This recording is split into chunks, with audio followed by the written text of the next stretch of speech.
Hello friends, this is Dr. Seema Kale, Senior Consultant Physician practicing in Rajouri Garden area in New Delhi. I have my own clinic, Sign Healthcare Center. This is in Rajouri Garden. So today we are going to discuss a very curious, what should I say, a case of ECG maybe? Yeah, so it is about ECG. Now recently we had a patient and he was referred to me for echocardiography. The patient was due for some surgery and his echo was done. So this was 55-year-old gentleman and his ECG revealed changes of inferior and anterior wall MI of some duration. But this patient did not have any history of coronary artery disease.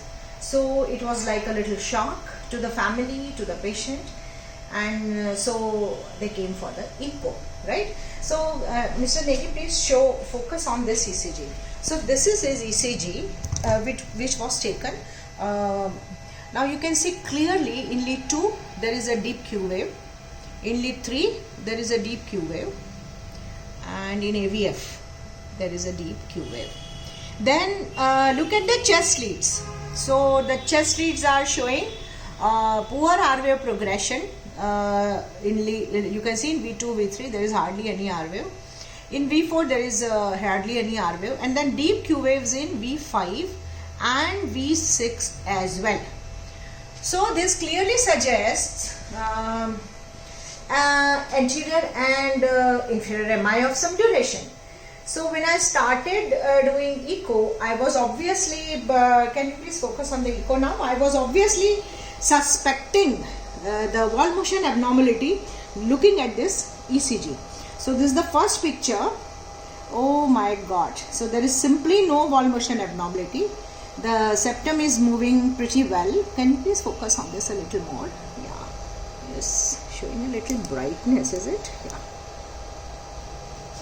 Can you just do this? Yes. Now you can easily see. So now you can easily appreciate that there is no wall motion abnormality. Can you please focus on this picture? Yeah. So even the short axis is pretty normal. Now focus this and this, the low down, and this one. Yeah. And this one.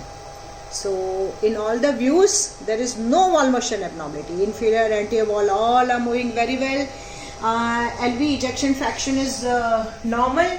So I was actually surprised because ECG is like it's like a face of the person. So ECG is showing changes and echo is not. So I thought maybe this is like the ECG switched. So this is actually, so I just requested the patient that I would be taking his another ECG. So this was first day and this ECG was second day. So now look at the new ECG. Oh my god. See that lead 2 wave? There is absolutely normal, no Q wave. 3, AVF, even the chest leads, they show a normal progression of the R wave and there is no Q wave. So this ECG is entirely normal.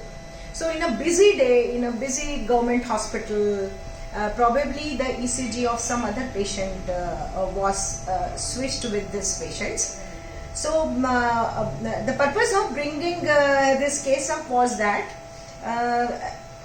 ECG is very important, and repeating ECG, there is no harm. So whenever in doubt, repeat ECG. If patient has chest pain, repeat ECG. And one should be able to explain the people why repeating the ECG is important. So just by repeating the ECG, so much problem was sorted out. The patient was happy, the anesthetist would be happy, the surgeon would be happy now. So that's all for today.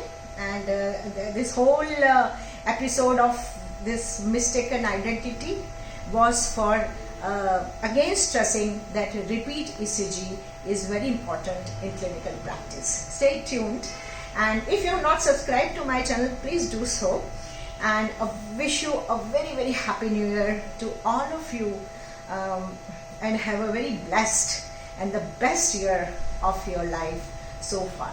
So dhanyawad and Jai Hind.